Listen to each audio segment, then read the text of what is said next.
ৰাজ্যত চলি থকা উচ্ছেদৰ বিৰুদ্ধে প্ৰতিবাদ কৰিবলৈ গৈ আটক হ'বলগীয়া হৈছে বাক্সা জিলা অঞ্চল সভাপতি শ্বাহাদত হুছেইন আৰু লগতে আসৰুদ্দিন যিগৰাকী সাধাৰণ সম্পাদক। অৰ্থাৎ আজি সদৌ সংখ্যালঘু ছাত্ৰ ইউনিয়ন আমছুৱে ৰাজ্যত চলি থকা যি উচ্ছেদ অভিযান আৰু আজি বিশেষভাৱে ধুবুৰী জিলাৰ বিভিন্ন স্থানত যি উচ্ছেদ চলোৱা হৈছে তাৰ বিৰোধিতাৰে আমছুৰ তৰফৰ পৰা ৰাজ্যজুৰি এক প্ৰতিবাদী কাৰ্যসূচী তেওঁলোকে গ্ৰহণ কৰিছিলে।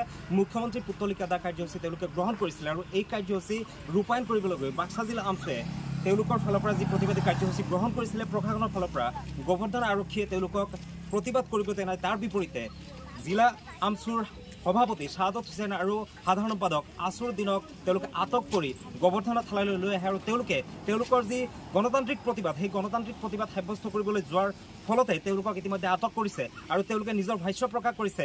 এই মুহূৰ্তত আমি এই খবৰ জনাই গৈছোঁ কিয়নো ৰাজ্যত চলি থকা যি উচ্ছেদ অভিযান সেই উচ্ছেদ অভিযানৰ বিৰোধিতা কৰি আমছুৱে আজি এক প্ৰতিবাদী কাৰ্যসূচী গ্ৰহণ কৰিছিলে আৰু সেই প্ৰতিবাদী কাৰ্যসূচী ৰূপায়ণ কৰিবলৈ গৈ ইতিমধ্যে আটক হৈছে বাক্সা জিলা আমছুৰ সভাপতি শ্বাহাদত হুছেইন আৰু সাধাৰণ সম্পাদক আসৰুদ্দিন। আমি তেওঁলোকৰ ভাষ্য আছে তেওঁলোকক কেনেকুৱা ধৰণে গোবৰ্ধন আৰক্ষী থানালৈ লৈ অহা হ'ল বা তেওঁলোকে আচলতে কি কাৰ্যসূচী গ্ৰহণ কৰিছিলে তেওঁলোকে কি কৈছে সেই ভাষ্য আপোনালোকক এই মুহূৰ্তত শুনাব বিচাৰিছোঁ।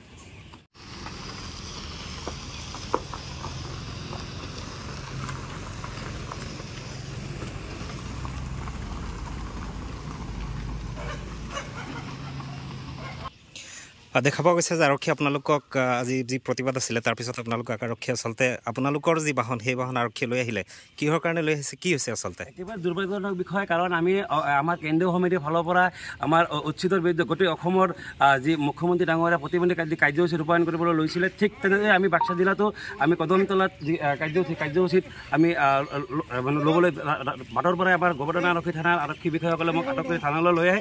একেবাৰে মানে মই দুখ পাইছোঁ, কাৰণ অসম চৰকাৰে যি অন্যায়ভাৱে যি অসম মানে উচ্ছেদ কাৰ্য চলাইছে উচ্ছেদৰ বিৰুদ্ধে আমি প্ৰতিবাদ সাব্যস্ত কৰাৰ পিছতো কিয় তেনেদৰে অসম আৰক্ষীয়ে তেওঁলোকে গ্ৰেপ্তাৰ কৰিলে একেবাৰে নিন্দনীয় কথা।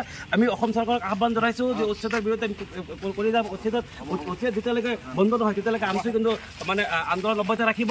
কিন্তু প্ৰশাসনে এনেধৰণে উচ্ছেদ মানে আমাক যে আটক কৰিছে একেবাৰে প্ৰশাসনক মানে ধিক্ষাৰ জনাইছোঁ, কাৰণ আমি গণতান্ত্ৰিকভাৱে আন্দোলন কৰিবলৈ যোৱাতে প্ৰশাসনে যে উচ্ছেদ কৰিছে।